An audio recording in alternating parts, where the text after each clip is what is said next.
event where we're going to be discussing our new report that we've launched today, the Broadcast Revolution taking place in the pandemic. And we're going to provide some insight into media consumption, measurement, and the future. So the whole report will be shared after the event. If you've got any questions, we'll obviously take questions after our presentation. So do tweet us at BroadcastRevo if you've got any questions. So pop those questions onto Twitter. And as always, through our Broadcast for Good initiative, if you do ask a question, you'll be put into a draw to get a free CSR campaign at the end of the quarter. So there'll be a winner then. So do get your questions in and we'll take them later on. So 2020 was really the year when the British public witnessed everything that constituted normal life cease in the wake of the COVID-19 pandemic. Yet there was one constant present there to guide and unpack the precedented times that the world found themselves in, the broadcast media. From the daily COVID-19 press conferences right through to on-demand entertainment, TV and radio has played a significant and trusted role in our daily lives over the past year. And with the absence of official radio measurement figures like Radar, which have stopped since lockdown began in March 2020, what we've decided to do was commission some research into PR professionals and also into the British public to understand the role that broadcasters played during the pandemic. I hope you'll find the conclusions interesting about the importance of broadcast and how it's played an important role in our daily lives. And the report has really focused on three core areas. How's the British public consuming broadcast media during the pandemic? The attitudes of the British public towards broadcast, both in terms of trust and the complexity of issues, and also how the PR industry can capitalise on the opportunity the broadcast environment brings brands.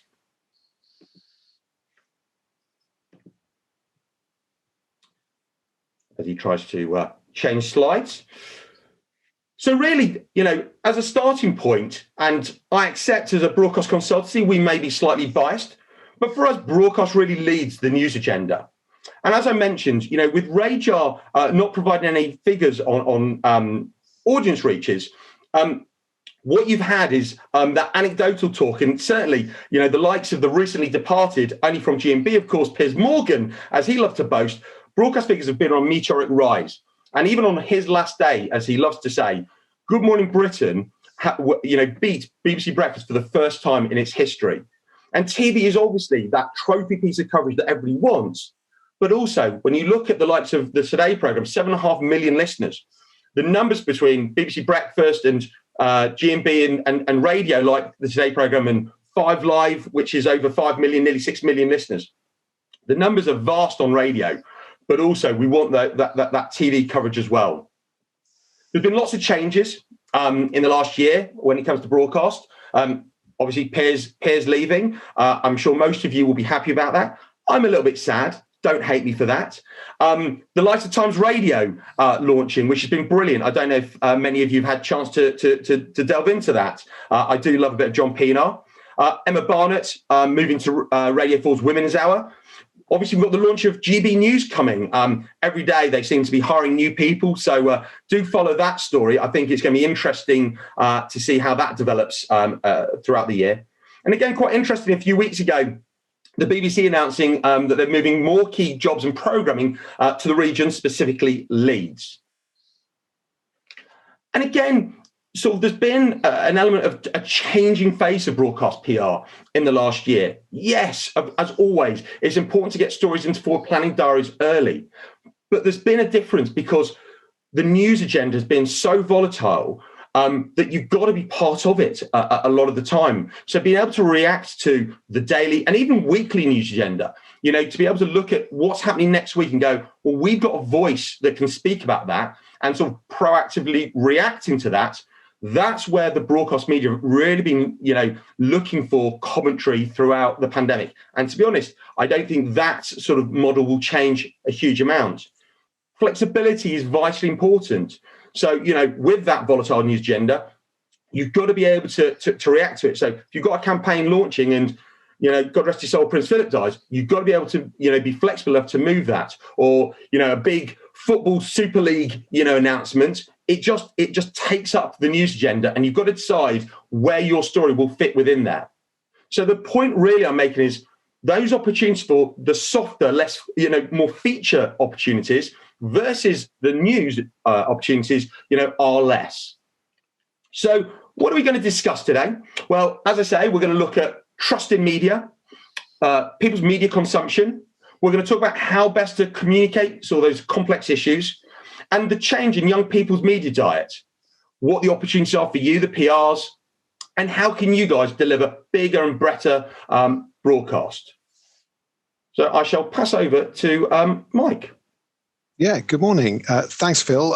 Let's start off then talking about trust. It's such an important word when we talk about the way we felt about news providers in particular over this last year. Now, being a journalist with a largely radio background, I was initially surprised to see in our research that people rated TV as the most trustworthy source of information, if we can see those stats, Phil. 58%, as you can see there, TV, the most trustworthy source of information. Now, 58% of people saying they would turn to TV first for their news info. This drops to 13% for online media, 11% for radio, perhaps surprisingly, 10% using newspapers as their primary source of trustworthy information. Not so surprising, perhaps, there's a degree of cynicism around what social media can tell you in terms of trustworthy information, just 8% there. Now, why has TV been that trusted provider for so many? Well, perhaps it goes back to those big news moments of the last year. Before the pandemic, many of us might have been in the car, commuting or walking in the centre of a town to another meeting, and we'd have been listening to the radio or perhaps been on our smartphone for our updates. We've instead, very often, been near the TV remote for the last year or so. And when Boris was telling us that family Christmases were not an option, maybe we wanted to see that to really believe it. I do sense that as a nation, we do turn on the TV for the big live press conference or the big news moments. More often than not, BBC One is still where we go, I think. Perhaps the BBC offers a certain reassurance at times of things like pandemics. I don't think the BBC will ever regret showing those number 10 press conferences live and at length. Now, trust in radio is an interesting one. It does appear to be lower, according to our research, as you can see. I don't think that's a criticism, though, of the radio news programs. We sense, interpreting these figures, that perhaps people wanted music to work to and to use radio as an escape as much as anything else. Now, trust wasn't exactly what radio was all about for many listeners during this particular pandemic. Let's have a little look then at media consumption, what we've been watching, what we've been listening to. It's been such a fascinating year since the start of the pandemic and the first lockdown, but what a hard period it is to assess in so many ways. As Phil has already mentioned, the likes of Radar Diaries, for example, haven't been compiled by radio listeners, all suspended due to lockdown and due to social distancing measures. But I don't think for a second that audiences have done anything other than increase. Our research found 81% of people saying they've been watching the TV more, 60% of people say they're listening to the radio more. Now, I was working for the BBC as the pandemic started to bite. I was producing Radio 4's weekly phone-in that goes out on Tuesday lunchtimes. And as we entered March last year, I recall chatting with presenter Winifred Robinson about subjects for future programmes. And we agreed there really was only one from here on in, and it was COVID-19. It was just a matter of working out each week what to focus on. And wow, there was such a massive reaction on the phones and via email when we were talking about those all-important issues, travel and holidays, how businesses were affected, how people were coping working from home, the isolation of lockdown, and of course, the all-important discussion of how people were coping when they or their loved ones fell ill. Now, hundreds of calls and emails poured in. You could actually feel the audience wasn't just there and listening, but actually engaging with you in a way. I mean, I hadn't actually experienced that in over 20 years in broadcast. Now, it's these sorts of issues covered by all broadcasters in different ways that saw listening and viewing surge.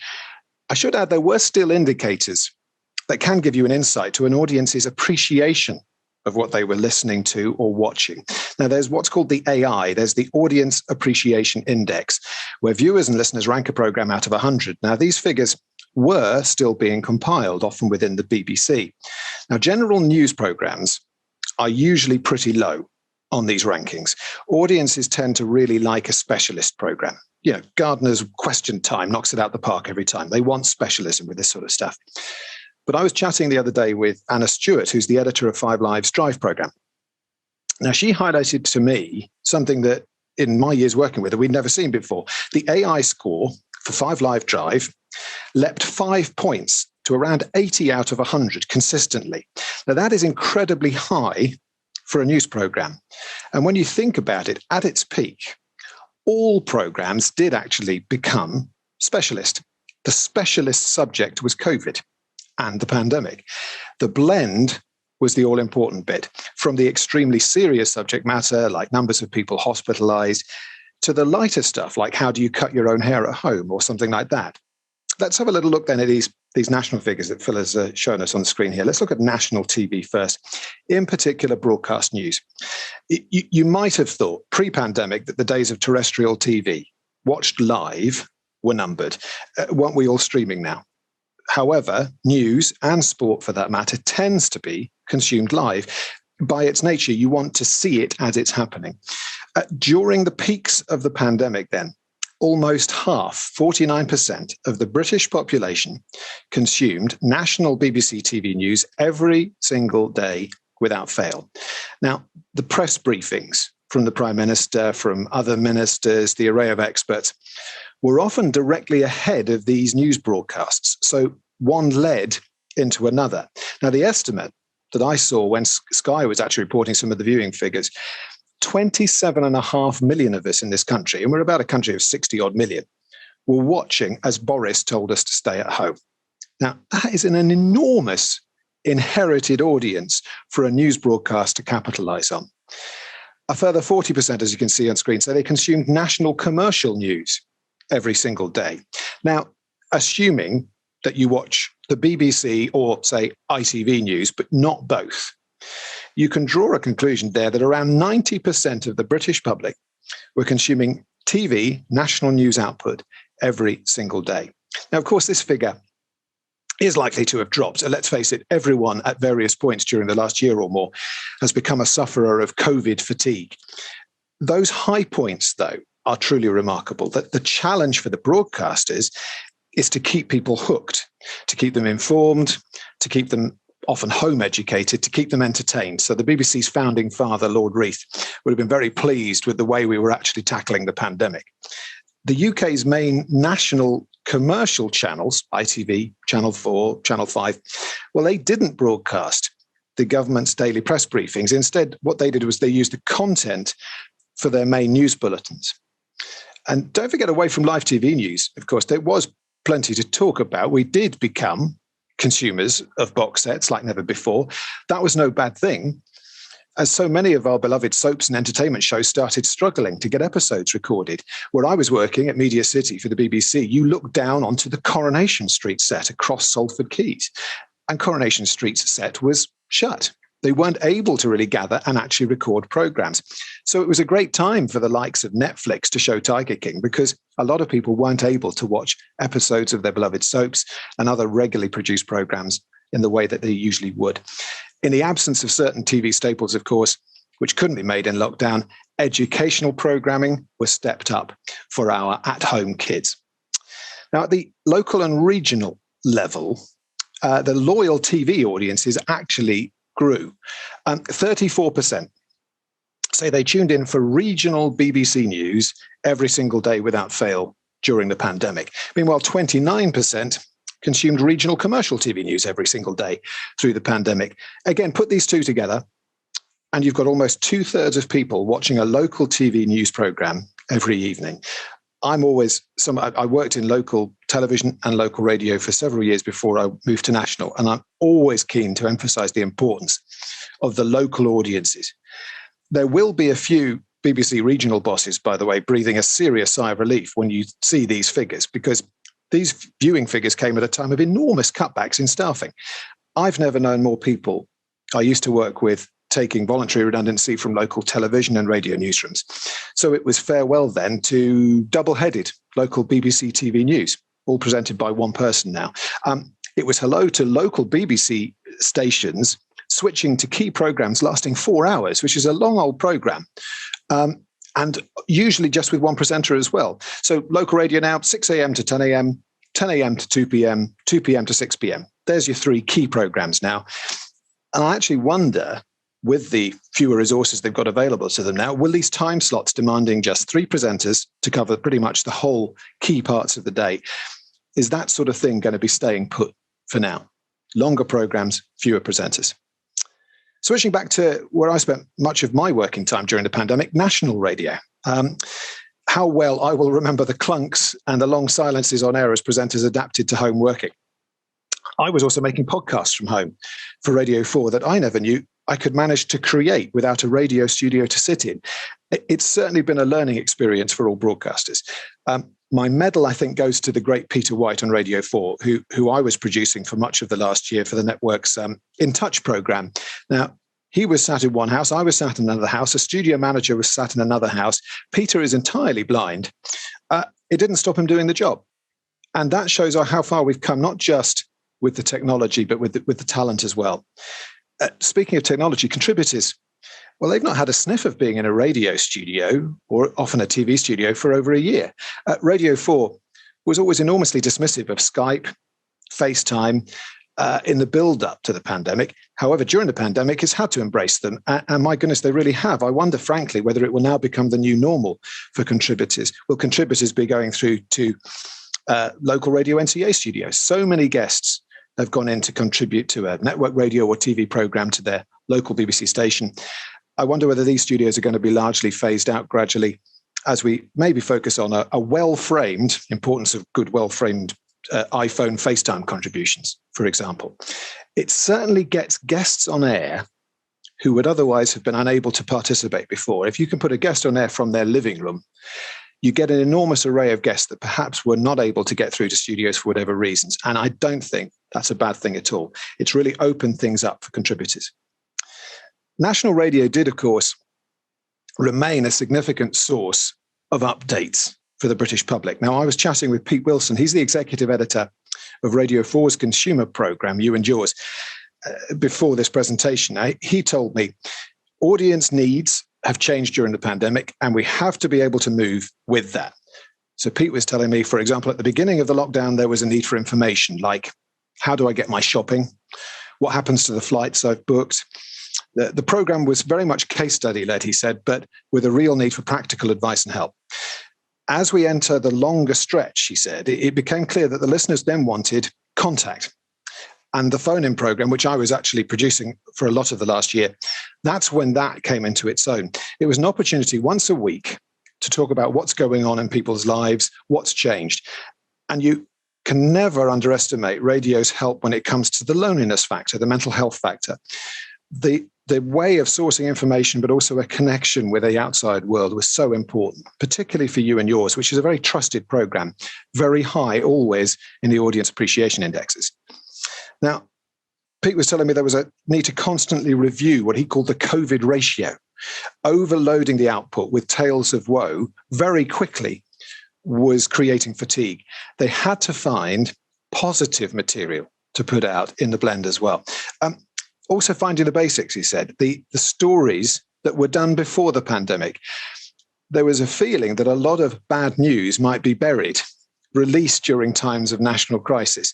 And it was really important for them to try and make sure that there was coverage of all the things that would have been on the air as well.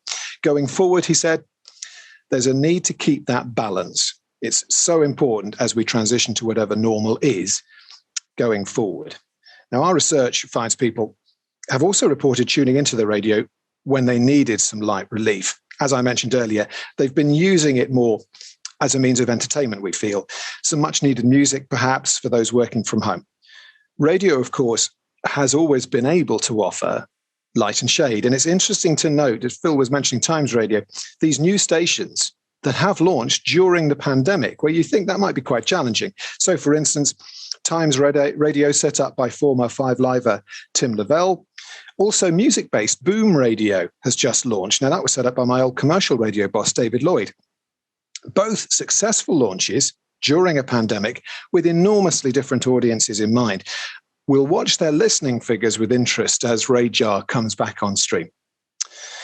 So 13% of people told us they'd listened to national commercial radio every single day, and 21% have listened to it at least 2 or 3 times a week.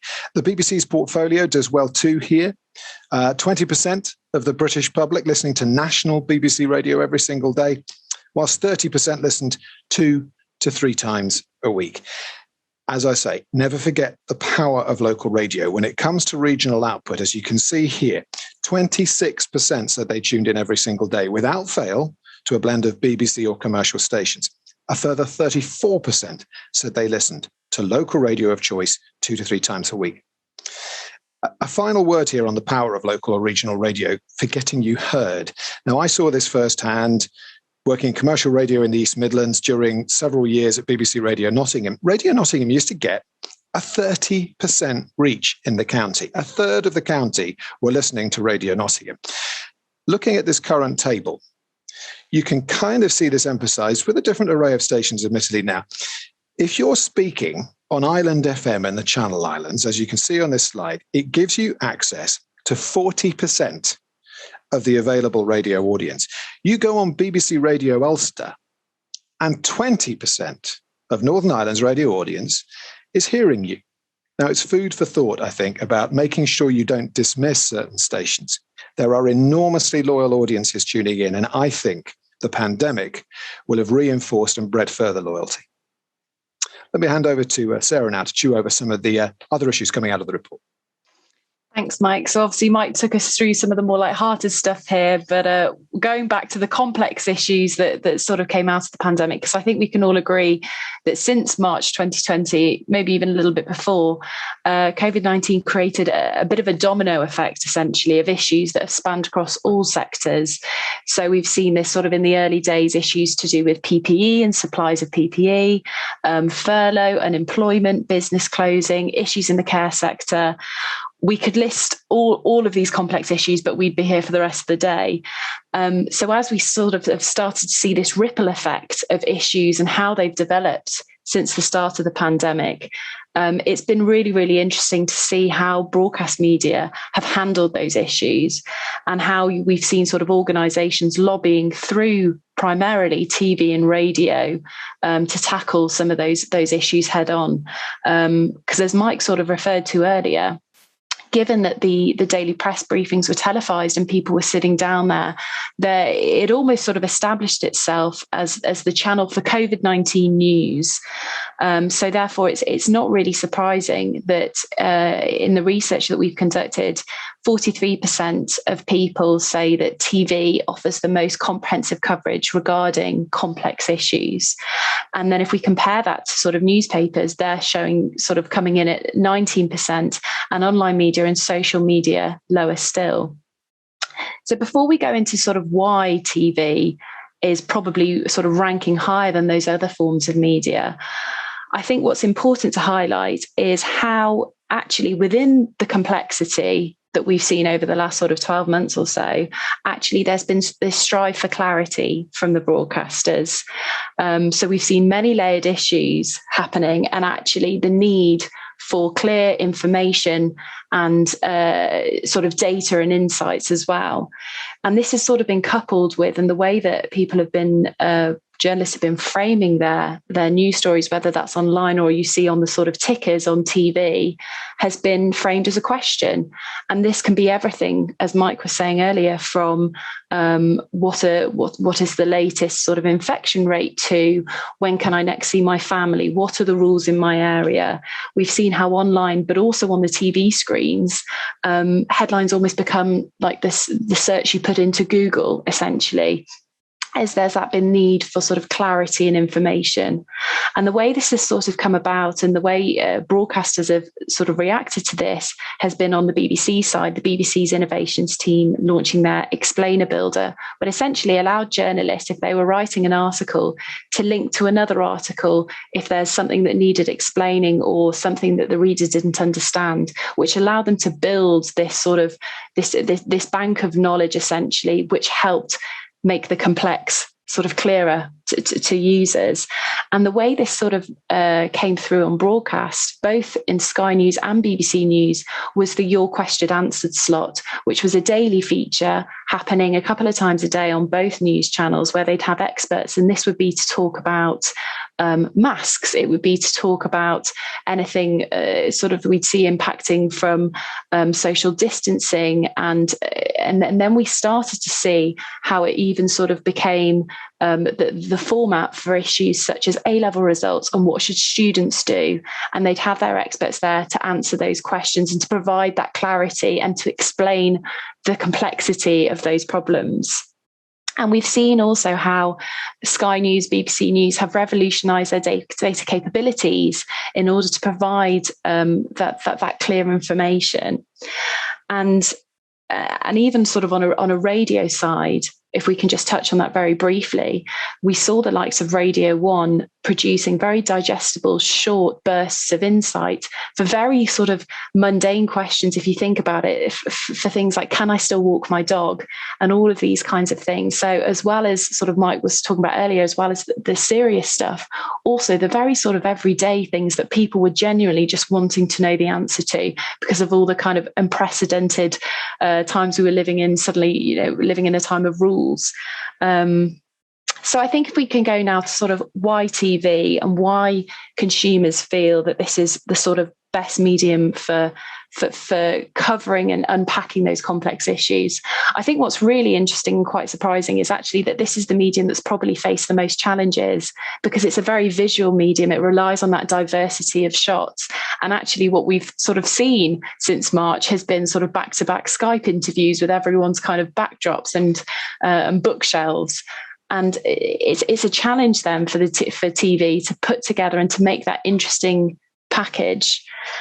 But it's also, I would say, and what we've sort of discussed is how it actually, that additional visual layer adds an additional layer of clarity, and actually people want to see it's things that people want to see. And what I always think of is print tells, whereas TV shows, and people want to be shown. And having sort of the use of sort of case studies, which I think has over the last since 2020, the start of 2020, actually the importance of having real voices to illustrate and to show the story and the complex issue and topic that you're covering has been so important for broadcasters, even more so than sort of prior to the pandemic. And I think finally, one other thing that I think that we're able to get with TV is, and likewise, there's a little bit of an overlap with radio, it's actually panel discussions. So what you get with print and online is you may see two opposing ideas, but within broadcast, you get those two ideas and those two attitudes, sort of that discourse between the two and discussing that topic, because we've seen a lot of not just COVID-19 related, but a lot of issues come to the fore and a lot of debate and discussion. And that's what you get more with TV and radio as opposed to what you do with print. So looking ahead to sort of young people and what young people have been doing over the last sort of year and a bit. And I think it's fair to say that the challenge has always been for broadcasters. I mean, whenever we do any of these kinds of events, we always hear from the broadcaster talking about how they're trying to target a younger audience while still retaining that sort of the current audience that they have. And it's always a challenge for broadcasters.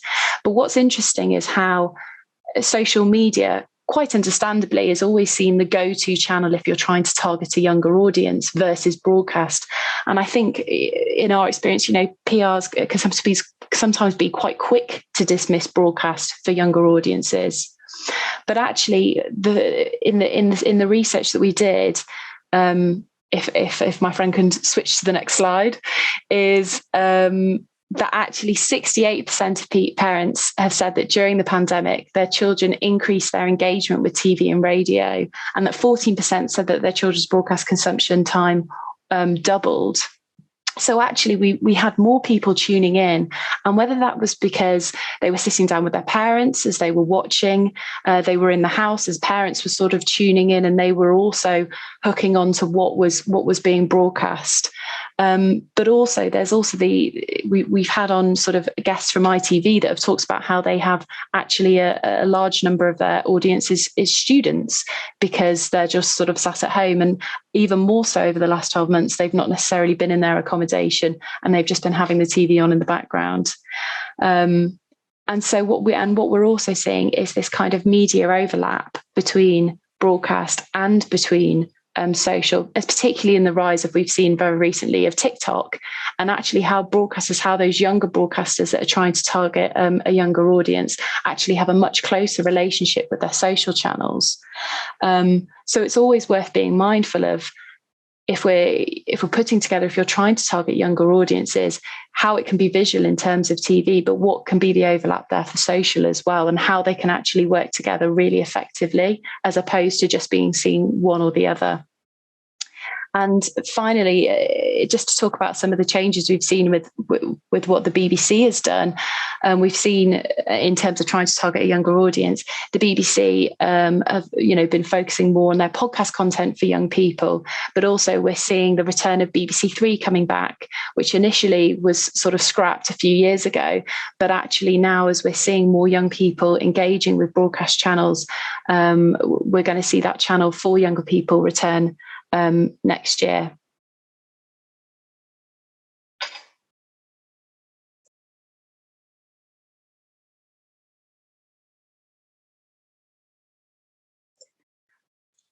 Phil, you're still on mute. Unmute yourself, Phil. You should know this by now. You should know this. We have to illustrate the pandemic. There's always one. There's always one. You have to do that at least once, yeah. So what are the opportunities for the PRs out there? As we mentioned, we did a piece of research into over 200 PR professionals. And what was really interesting was the amount of time people invested in planning a strategy around broadcast versus other channels. So again, as you can see here, and it's no surprise, online and print, those, certainly from a print point of view, the traditional PR outlets, most time goes into that. But with TV and radio coming, below that with 45% and 16%. So as an initial starting point, PRs, when they're planning activity, they're thinking online and print. What's then interesting, if he can control his own slides, is the confidence that PRs have within planning broadcast. So again, only 9% of PRs felt they had a strong broadcast strategy, with 34% of PRs saying that they have a hit and miss strategy. So again, the reasons behind broadcast not being front of mind is that lack of confidence and that lack of thought of what, where broadcast can work best for them. With 72% admitting to not being as confident as they'd like to in delivering broadcast coverage for their clients. So already we can see this imbalance of where people are thinking about the different channels to reach their audiences.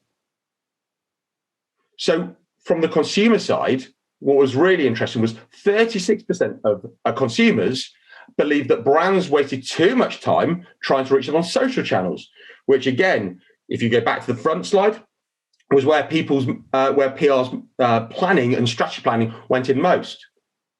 As far as where people's time in pitching went, well, of course, that then follows. With 53% of PRs invest in pitching to online outlets, 34% to print. But of course, TV and radio is barely getting a look in. So where the consumers are finding that they're being sort of over-pitched through social channels, the broadcast outlets aren't getting pitched too much at all by PRs. So again, this imbalance is something where there's a huge opportunity, bearing in mind what we're saying as far as broadcast media on the rise, viewing figures rising, etc. So overall, there's this big gap of missed opportunities for you guys, with 78% of PR people saying they don't deliver national TV and radio as often as they'd like, with 64% saying they don't deliver regional coverage as often as they like. So for us, what we're trying to shine that light on is to balance up not only the coverage that you'll deliver, but go right back to the beginning when you're sitting down and you're thinking about your plans for the year or your clients' plans for the year. Make sure broadcast is part of that from a planning point of view, rather than where some people will go as an afterthought. Broadcast, as a man that's been in the business for over 20 years doing broadcast PR, the thing that you find most is broadcast is an afterthought, and it's a box ticking exercise a lot of the time. And to land that top tier trophy coverage that we've tried to focus our attention on today around national TV, regional TV, and key regional radio outlets. You can't just have a last minute thought about this. You need to be looking at the news agenda, as we've said. You need to be thinking which outlets, which programs are going to be right for this story. If it's a younger audience you're trying to reach, then why are we trying to talk to BBC outlets that predominantly are talking to an older audience? So there needs to be thought and planning that goes into it to make sure you get the most effective broadcast strategy that will then sit alongside what I'm sure is a very effective online and print strategy.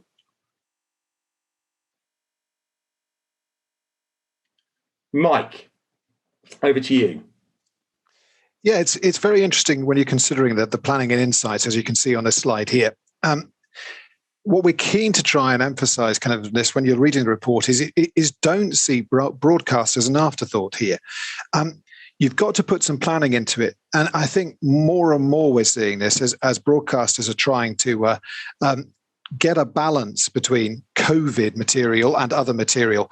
They're often trying to make sure that there's a plan in place. For instance, BBC News Channel didn't want to drop the ball on Brexit when we were all locked up in lockdown on the pandemic side of things. So 3 months on from Brexit, end of March, they actually put together a day of programming that actually covered a lot of different broadcast elements, speaking to a lot of businesses that were affected, whether they'd had a positive or a negative experience. Now, it was useful because we knew that date was coming. We knew the channel were wanting to try and get some bums on seats, frankly, to actually make sure there was a good spread geographically and of different perspectives. And so we were able to actually get a number of different clients onto the air that day. But that all came from having a plan, working out a key date, working out what needed to be said. And let's face it, there is nothing like tweeting that you have an interview coming up on BBC Breakfast, This Morning, 5 Live. You don't, though, just walk in and get that. You do need the plan, and you need an offer to tempt them. Sometimes that's a particular guest. Sometimes that's just powerful or entertaining research. Sometimes that's a terrific expert. Let's face it, experts have become quite the thing during the pandemic. Chris Whitty, omnipresent really on our screens. He may not be Sir Chris yet, but just you watch this space. He is the definitive expert of the pandemic. Another key point I would make here is tailor your story for national and for local. I think so important for local radio is the local case study, if you can find them. If there is local research too, anything that allows a BBC Radio Nottingham or a BBC Radio Cornwall to actually celebrate their localness. And certainly if you've got somebody from a particular TV region or from a particular county where a local radio station is broadcasting, it means that your message can so much more likely be taken up by that particular station, by that particular region. Forward plan with the media. As I was saying, that news channel day is really important here. I think we can always offer those sort of links with broadcast planners and planning producers, that sort of stuff. There are so many dates. For instance, that coming up soon is the Queen's speech. We know inflation figures out today. You know when those are going to be announced. You know when those are going to be released. Can you actually see a date coming? Can we see a date coming on your behalf and actually go, you've got something to say here? I think always forward planning, whether it's with us, with media, that's a brilliant way to do it. Authentic, insightful spokespeople and case studies.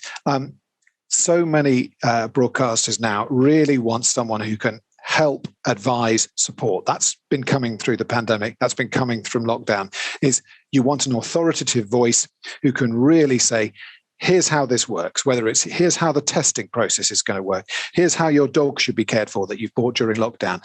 That authority, that insight, really welcome. But case studies, time and again, you will find a broadcaster will come back to you and say, I need a real person. I need a real voice to help tell this story. You and Jaws, I was talking about them a little earlier on Radio 4.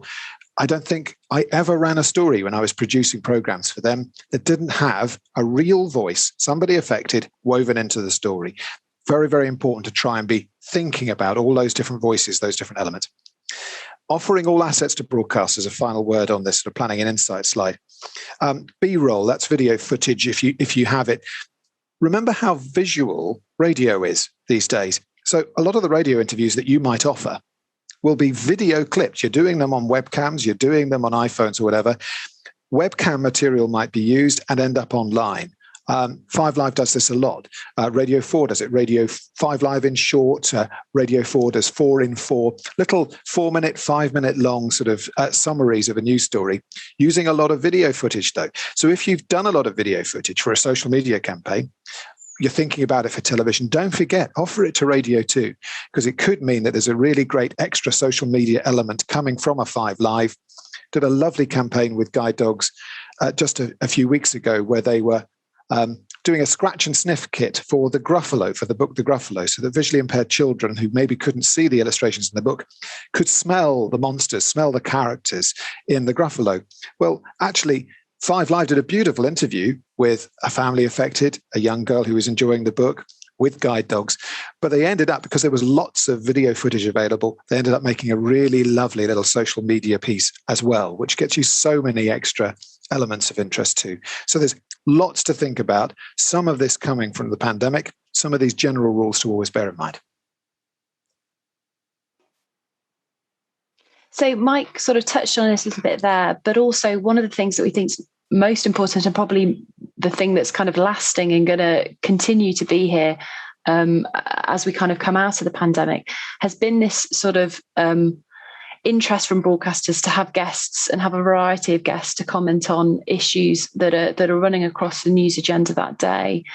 And one of the ways sort of we think about this is how we can sort of facilitate the news agenda, and we can respond to those requests, and we can almost offer really insightful, we can offer guests who offer really good insights into the conversation. And this is all about sort of delivering that business critical broadcast. And this is where probably the more sort of it's less your third party and more your kind of senior branded spokespeople or your in-house experts that come from a really good place in terms of their expertise, but have something useful to contribute. And it's all about providing that authentic and insightful comment and building that sort of two-way relationship with broadcasters. And, we talk about broadcast sort of pre-pandemic in terms of it being very much a project. You'd look to do a broadcast campaign on a single day, but actually how it's a far more long-term strategy now with broadcast, and how you can actually work with your experts, with your spokespeople, your case studies, building that relationship with broadcasters so that they are regularly called on to comment on whether it is the monthly ONS unemployment figures or public spending or anything like that. And they can be seen as the go-to expert. There's definitely that space for that, because as Mike sort of mentioned earlier, we've seen how broadcast across the board has seen people taking those voluntary redundancies. And we've seen that shift even more between sort of PRs and the broadcast media. So actually coming forward with a really useful guest it can be really, really helpful for those broadcasters. And one of the ways that we've done this is through just our spokesperson list, which essentially is a collation of all the different charities, organisations that we work with. And this is an example of what ours looked like last year. But it's not necessarily just for COVID-19 related stories now. It can be for Brexit. We've seen climate change is going to be coming back on as, again, another long-term sort of issue, mental health. So it's working with your experts to find out what's interesting that they've got to say. What are those really sort of meaty topics that they can talk about? Because that's another way in which that we've sort of changed our working in direct response to what the broadcast media want. Thanks, Sarah. And I've unmuted. So as we come to the end of sort of this presentation, what are the takeouts we want you to have today? Well, I think most importantly, be broadcast brave. And what that means is have the ability to pivot, be flexible with the timings of what you're doing, be across the news agenda, see how that can work for your clients. As Sarah says, there are times where a celebrity can deliver good coverage for you. There's times where tying up with a charity can work really well for you. But there are also now, I think more so than ever, great opportunities for those senior spokespeople, as Sarah says, to have that voice. And again, one thing that's not been said, and I'll say it now, gender equality, ethnic equality, so having female spokespeople, ethnically diverse spokespeople, it's never been more important. So, with no disrespect to the middle-aged white man in a suit, yes, of course, that they can get coverage. But if you've got anybody that's not that, now more than ever, that's so vitally important. And don't underestimate the power of having a good voice who, as an example, may be a woman, because that will give you more chance of getting your story landed. And make sure you're planning, looking ahead, and adapting.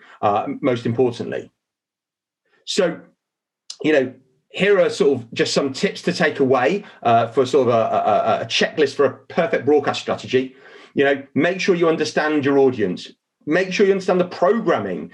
People who want to be targeting young people on Heart and Kiss, listen to Heart and Kiss and tell me where you'll find that content of spokespeople where you're trying to access. It's hard. It's very light. You're trying to get into the news outlet through Sky News. So the opportunities are very limited there. So you've got to look and see where are the right programs for you. For plan, as we've said, and fundamentally have a good standout headline. Having a 3-page press release is not going to interest journalists, broadcasters. Quite honestly, what the feedback we get most often is headline and 3 stats. We could actually just send that. We don't. We add a little bit more color. But at the heart of it, can you capture your story in between the bongs? Those 10 words. I think it's a great line that I've stolen from Jess Bullman from Channel 5. We've talked about relevant spokespeople, and we've talked about offering flexibility. So with all of this, broadcast, has continued to remain a trusted medium. And, that pitch and balance, I hope you'll take it away and think about that, because the opportunities are really, there for you. Broadcast media has never been more important, trusted and relevant than it's been during the pandemic. And the public has consumed more broadcast coverage than ever before. They trust TV and radio as source of news and entertainment and are willing to engage with brand exposure on these channels. They really believe that broadcast provides a suitable platform for complex issues. And broadcasters have seen, an increase in the number of young people, as we've talked about, tuning in and engaging with content.